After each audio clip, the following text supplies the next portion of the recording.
सोनिया जी पीछे बैठी थी, खड़गे जी आगे बैठे थे। ये दुनिया ने देखा तो इन झुट्ठों की क्या बात करनी है। उसके बाद मैं बात करना चाहती हूँ जो लेटेस्ट आंकड़ा आया है, बड़ा फितूर कसते हैं, वर्ल्ड बैंक कूदेंगे। घुसपैठिए ये है, जब चुनाव आता है इनको घुसपैठ दिखता है। क्यों दिखता है इनको घुसपैठ? क्योंकि ये बांटने की राजनीति करते हैं। अरे केंद्र में सरकार आपकी है, 11 साल से झुंझुना बजा रहे हैं क्या कि घुसपैठियों को नहीं रोक पा रहे हैं। बांग्ला भाषा टीवी पे बोलते हैं बहुत बढ़िया मोदी जी बहुत अच्छा कर, बेचारे डरते नहीं तो आईटी की रेड। इसलिए मुंह ना फुलाया करिए, पहले अपने गिरेबान में झांकिए कि ये यूनुस चौधरी, इरफान अंसारी, सारे दर्शक करोड़ों देखे। ये झूठ फरेबी वादा तोड़ कांग्रेस पार्टी, ये इनका मैनिफेस्टो है हाथ में मेरे। नमस्कार दोस्तों, स्वागत है आप सभी का हमारे फैमिली डिबेट शो में। दोस्तों आज का डिबेट काफ़ी ही धमाकेदार होने वाला है, क्योंकि दोस्तों आज का डिबेट हम लेके आए हैं सुप्रिया सिन्हा और गौरव भाटिया के बीच। क्योंकि दोस्तों आप सब जल्दी जानते हैं कि जहां सुप्रिया सिन्हा जाती हैं वहां तो हंगामा निश्चित है। लेकिन आज का डिबेट कुछ ऐसा ही है दोस्तों, हुआ कुछ गौरव भाटिया एक बच्चा दिखाने की वजह से सुप्रिया सिन्हा की तो बोलती बंद कर देते हैं। डिबेट में आप अधिकतर देखेंगे कि सुप्रिया सिन्हा अपनी बोलती बंद रखी, क्योंकि वो तो जानती हैं कि सारी गलती तो मेरी है। लेकिन गौरव भाटिया ऐसा सवाल पे ऐसे जवाब देते हैं जिससे सुप्रिया सिन्हा कभी भी बोलने की क्षमता नहीं रख पाती। तो दोस्तों डिबेट काफ़ी इंटरेस्टिंग और मज़ेदार होने वाला। हमें आशा है आप डिबेट पूरा देखेंगे और इस वीडियो को लाइक और चैनल को सब्सक्राइब करना मत भूलिए, क्योंकि दोस्तों ऐसे डिबेट हम रोज डेली इस चैनल पर लाते रहेंगे और हमें आपके प्यार और सपोर्ट की बहुत ही ज़्यादा ज़रूरत है। तो चलिए दोस्तों बिना टाइम वेस्ट के इस डिबेट को हम जल्द से जल्द स्टार्ट करते हैं। जवाब दीजिए दोनों बातों का। देखिए अब मैं आपके प्रश्न का उत्तर देता हूं। सबसे पहले तो मैंने विश्वसनीयता की बात करी, सोनिया गांधी की चिट्ठी दिखाई और कैसे वादा तोड़ कांग्रेस ने वादा पूरा नहीं किया, कोई उत्तर नहीं दिया। इसका मतलब कम से कम ये स्वीकार कर रहे हैं कि ये मुजरिम हैं, इन्होंने धोखा जनता के साथ किया। मैंने दूसरा बहुत बड़ा पैमाना रखा, मैंने उदाहरण दिया केंद्र सरकार 3 बार लगातार हैट्रिक, हरियाणा का दिया हैट्रिक। मैंने बताया किस तरह से 7 बार गुजरात में हम लोग लगातार चुनाव जीते, विश्वसनीयता है। 2011 से ये नहीं जीते, कोई उत्तर नहीं मिला। मैंने तमाम और सवाल उठाए, कोई उत्तर नहीं। लेकिन अब मेरी जिम्मेदारी है, मैं आपको फर्क बताता हूं। आपको मालूम है डेट टू जीएसडीपी रेशियो होता है, किस प्रदेश की सरकार पे कितना डेट है, उसकी जो जीडीपी जीएसडीपी कह लीजिए उसके हिसाब से। तो ओडिशा बीजेपी रूल स्टेट की पहले बात करते हैं। ओडिशा में 13% कम है, गुजरात 15%, महाराष्ट्र 18%, छत्तीसगढ़ 25%। अब कांग्रेस में आते हैं, हिमाचल प्रदेश 39%, अंजना जी 39%, ठीक है, ओडिशा से 3 गुना ज्यादा। झारखंड 27%, तेलंगाना 24%। उसके बावजूद भी यहां पे आके क्या बचकाना बयान देते हैं। मैं बचकाना कहूंगा, बेवकूफी वाला नहीं कहूंगा, वरना भड़क जाएंगे। बचकाना बयान ये देते विरासत में हमें मिला है। एक बात बताइए, जब आप चुनाव लड़ रहे होते हैं, क्या राहुल गांधी इतने अपरिपक्व है, अध्ययन नहीं कर सकते हैं कि अगर विरासत में आपको लगता है कर्जा ज्यादा है तब तो आपको वादा करना ही नहीं चाहिए। और अपने अध्यक्ष की अभी आपने बेइज्जती करी, जब नामांकन हो रहा था प्रियंका गांधी वाड्रा का, वो बेचारे पीछे से झांक रहे थे, अंदर नहीं आने दिया जा रहा था। आज तो कम से कम इज्जत करिए उनके बयान की, या कठपुतली बना के उनको अध्यक्ष बनाए रखेंगी। तीसरी बात मैं आपको बताता हूं, फिस्कल डेफिसिट केंद्र सरकार का कैसे बदला है। 2009-10 में 6.6% था, 2008-9 में 6.1%, 2011-12 में 6%, और एनडीए बीजेपी की सरकार में एवरेज रहा है 5.1%, और 18-19 में कोविड से पहले 3.44%, और अभी भी हम लोग एम कर रहे हैं 4.9%। तीनों बार आंकड़े जो मैंने आपको दिए बेहतर है कांग्रेस से, फिस्कल प्रूडेंस हमारा बेहतर है। अब आता हूं कर्नाटका पे, क्योंकि इन्होंने कर्नाटका की बात करी। कर्नाटका में हम नहीं कह रहे, सिद्धारमैया जी ने कहा ये जो वादे कर गए राहुल गांधी, मैं रुपया कहां से लाऊंगा, रुपया है ही नहीं मेरे पास, ये सिद्धारमैया का बयान है। दूसरी बात, वादा तोड़ कास्ट सर्वे कराया, ये खत्म हुआ था 2017 में जब कांग्रेस की सरकार थी, आज 7 साल हो गए। कास्ट सर्वे को सार्वजनिक क्यों नहीं किया? डीके शिव कुमार ही उसका विरोध कर रहे हैं। क्या ये वादा तोड़ना नहीं है? तीसरी बात, 1200 किसानों की बात कर रही थी मैडम, अभी आत्महत्या करी कर्नाटका में। दिल्ली में संसद भवन के अंदर नौटंकी कर सकते हैं राहुल गांधी, किसानों से मिल रहे थे, कह रहे थे, लेकिन 1200 किसानों ने आत्महत्या करी। अंजना जी सवाल पूछिएगा, क्यों नहीं गए राहुल गांधी वहां मिलने? और डीके शिव कुमार ने कहा ये किसान है ही नहीं, ये झूठ बोलते हैं। पेट्रोल डीजल इन्होंने कहा था महंगाई कम करेंगे, वैट 3 रुपए बढ़ा दिया। इन्होंने कहा था बिजली हम मुफ्त देंगे, और इन्होंने 2 रुपए और 79 पैसे बिजली का रेट बढ़ा। चुना हुआ प्रधानमंत्री बेटियां के बारे में इतनी घटिया बात कर रहा है, उस पर सुई टपक सन्नाटा है। साफ सूंघ गया बीजेपी को, एक शब्द नहीं बोला गया। आपने भी उनसे सवाल नहीं पूछा, उन्होंने भी नहीं बोला। और मुझे इस पर विशेष आपत्ति है, क्योंकि मैं एक महिला हूं और मेरी बेटी है, मुझे पता है आपकी बेटी है, इनकी भी बेटियां हैं। इस तरह से बातें नहीं करनी चाहिए। देश के प्रधानमंत्री को घटिया शर्मनाक बयान नहीं करना चाहिए था। बीच में मत बोलिए, मैं आपके बीच में नहीं बोली थी, तमीज से डिबेट कर लीजिए। आपकी हर बात का जवाब दे रही हूं, आपके झूठ का पर्दाफाश कर रही हूं। सुनिए राज्यों के नाम। उत्तर प्रदेश पर कर्जा है 7,70,000 करोड़ का।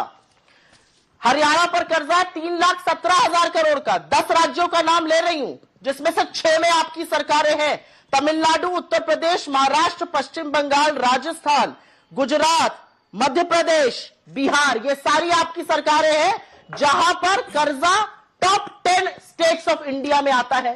तो इस तरह की औनी पौनी बातें मत करा करिए। उत्तर प्रदेश में 7,70,000 करोड़ है, महाराष्ट्र में 7,22,000 करोड़ है, कर्नाटका में बिल्कुल कर्जा है 5,97,000 करोड़, राजस्थान में 5,62,000 करोड़ है, गुजरात में बड़ा गुजरात मॉडल देखते थे 5 लाख करोड़ कर्जा करके बैठे हुए हैं।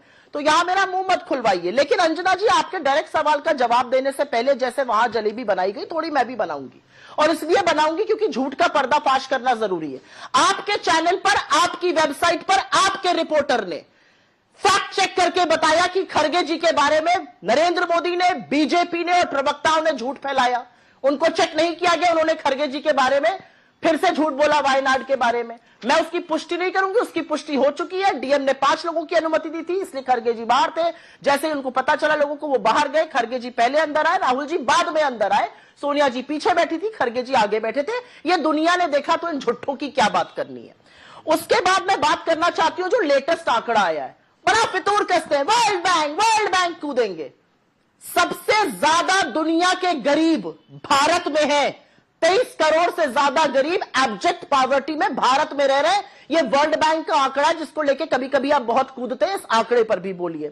दूसरा, ठगने की बात और चेंज करने की बात। बिल्कुल जीएसटी लागू नहीं होना चाहिए। नरेंद्र मोदी जब चीफ मिनिस्टर थे, फूड सिक्योरिटी एक्ट नहीं लगनी चाहिए, नरेंद्र मोदी जब चीफ मिनिस्टर थे। जब प्राइम मिनिस्टर बन गए तो दोनों चीजें चंगासी हो गई। और ठगने की जहां तक बात है ना, तो ये ठगने की एक आंकड़ा फिर से सुनिए। 55 लाख करोड़ हमारे ऊपर कर्जा था जब नरेंद्र मोदी इस देश के प्रधानमंत्री बने थे। ये सेंट्रल गवर्नमेंट का डेट बता रही हूं आपको, इसमें स्टेट्स नहीं है। वो डेट बढ़कर 220 लाख करोड़ हो गई। 14 प्रधानमंत्रियों ने 55 लाख करोड़ का कर्जा लिया था, भाई साहब ने 165 लाख करोड़ अपने आप अपने दम पर कर्जा ले लिया। भगवान जाने ये कर्जा कहां गया, किस अडानी को गया, कहां गया, हम नहीं जानते हैं। लेकिन मैं यहां पर कुछ बातें कहना चाहती हूं और वो बातें कहनी जरूरी हैं। आज नरेंद्र मोदी झारखंड आए, आपने उनकी कुछ बाइट सुनाई। वो महिला वाली आपने नहीं सुनाई, आपने घुसपैठ वाली सुनाई। घुसपैठ ये है, जब चुनाव आता है इनको घुसपैठ दिखता है। क्यों दिखता है इनको घुसपैठ? क्योंकि ये बांटने की राजनीति करते हैं। अरे केंद्र में सरकार आपकी है, 11 साल से झुंझुना बजा रहे हैं क्या कि घुसपैठियों को नहीं रोक पा रहे हैं। बांग्ला भाषी घुसपैठिया है। मैं उत्तर प्रदेश से आती हूं, पीलीभीत में बांग्ला भाषी भरे पड़े, सब घुसपैठी है। जब एनआरसी हुई असम में, वहां पे 19 लाख लोग मिले घुसपैठिए। कहां चले गए वो सब लोग? गुजरात भेज दिए क्या? उनके बारे में कोई चर्चा नहीं होगी। जहां चुनाव होगा वहां घुसपैठिए और उनके सरगना, इनके जैसे लोग आ जाएंगे बात करने के लिए। मैं 2 सवाल पूछना चाहती हूं जो आज आपके चैनल पर पूछने जरूरी है। बस वो पूरा हम इकोनॉमी पर डिस्कशन कर रहे हैं, बिल्कुल डिस्कशन करिए इकोनॉमी पर। इकोनॉमी पर डिस्कशन करते करते ग्रॉस फिक्स कैपिटल फॉर्मेशन पर डिस्कशन कब होगा? इन्वेस्टमेंट पर डिस्कशन। सारे लोग आकर टीवी पे बोलते हैं बहुत बढ़िया मोदी जी बहुत अच्छा कर, बेचारे डरते नहीं तो आईटी की रेड पड़ जाएगी। क्यों नहीं इंडियन इंडस्ट्री इन्वेस्ट कर रही है, कंजम्पशन क्यों गिर रहा है, नौकरियां क्यों नहीं बन रही हैं, एक्सपोर्ट क्यों गिर रहा है, ट्रेड डेफिसिट क्यों बढ़ रहा है, और वो भी चाइना के साथ $100 बिलियन से पार करा दिया है। इकोनॉमी पर चर्चा करेंगे, आइए चर्चा करते हैं आज इकोनॉमी पर। और आप एक एक बिंदु अर्थव्यवस्था पर, भारत सरकार के कर्ज पर भी उनके प्रश्न का जवाब दीजिए। और पूरे झारखंड में जैसा कि आपका संकल्प पत्र भी रिलीज हुआ, तो चाहे वो गृह मंत्री हो, प्रधानमंत्री हो, बार बार बांग्लादेशी घुसपैठियों का और बांग्लादेशी घुसपैठियों में अंकिता जैसे केसेस को सामने रखा जा रहा है, जहां पर वहां पर लड़कियों के साथ जो मुस्लिम समुदाय के लोग हैं वो शादी कर रहे हैं, जो घुसपैठी हैं वो वहां पर शादी कर रहे हैं और हत्या जैसे कांड हो रहे हैं। इस पर ये कितना गंभीर है कि इसको सबसे बड़ा मुद्दा आपकी पार्टी झारखंड के चुनाव में बना रही है? गौरव भाटिया जी। कर दूंगा आपके प्रश्न का भी, लेकिन उससे पहले कुछ बातें जरूर कहना चाहता हूं। बेटी की बात करी, बागपत के कांग्रेस पार्टी के जिला अध्यक्ष यूनुस चौधरी हमारी बेटी के साथ क्या कर रहे थे अभी सबने देखा है, और वो कर रहे थे जो मैं चैनल पे बोलूंगा नहीं। हो सकता है कांग्रेस का चरित्र यही हो और इसीलिए यूनुस चौधरी को जिला अध्यक्ष बनाया है। झारखंड में बेटी की बात करेंगे आप, आपका एमएलए है इरफान अंसारी, वो सीता सोरेन जी को रिजेक्टेड माल बुला रहा है। रिजेक्टेड माल, आप मुझे बताइए किस मुंह से यहां पे एक महिला होके ये बैठ भी पाती हैं, जब इनका एमएलए एक हमारी झारखंड से बहन को, सीता सोरेन जी को कहता है रिजेक्टेड माल है। इसलिए मुंह ना फुलाया करिए, पहले अपने गिरेबान में झांकिए कि ये यूनुस चौधरी, इरफान अंसारी और ये तमाम, और चाहे अशोक गहलोत हो, चाहे वो कमलनाथ हो, जिन्होंने अभद्र टिप्पणियां महिलाओं पे करी हैं, और बाकियों की बात क्या करें जो यहां स्वयं बैठी हैं। ये एक नेत्री के लिए कह रही थी मंडी का भाव बताओ। मंडी का भाव पता इनको तब चला जब इलेक्शन कमीशन ऑफ इंडिया ने, जिनका आदेश आज भी है, किसी ने उसको निरस्त नहीं करा है, इनके करारा थप्पड़ मार के कहा यह किसी भी नेत्री को नहीं चाहिए कि दूसरी महिला के लिए मंडी का भाव क्या है पूछ रही हैं। ये गजब बेइज्जती है। तथ्य हो गए।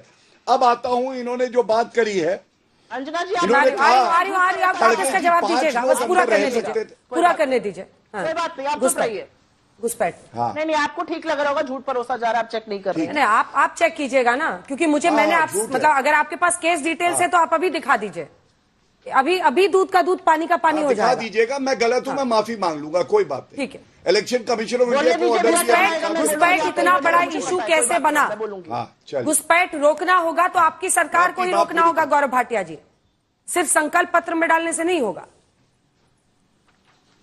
मैं अपनी बात पूरी कर लूं अंजना जी। और अगर तुम लोग नए हो तो सब्सक्राइब करो, वो जो लाल वाला बटन है उस पर फूट फेंक के मारो या फिर मोमबत्ती, मुझे नहीं पता, बस क्लिक हो जाना चाहिए। तो दोस्तों हमें पूरा भरोसा है कि आप डिबेट पूरा देखेंगे और देखे होंगे कि सुप्रिया सिनेत कैसे ही गौरव भाटिया पे भी अपना निशाना साध रही होती हैं, लेकिन गौरव भाटिया ने अपनी बोलती के आगे सुप्रिया सिनेत को बोलने ही नहीं देते। आज तो गाली वाली मैडम की अच्छी से बैंड भी बजा दी। तो दोस्तों डिबेट आपको कैसा लगा हमें कमेंट बॉक्स में बता सकते हैं, और दोस्तों अगर कोई भी नई ओपिनियन है वो भी हमें कमेंट बॉक्स में बता सकते हैं।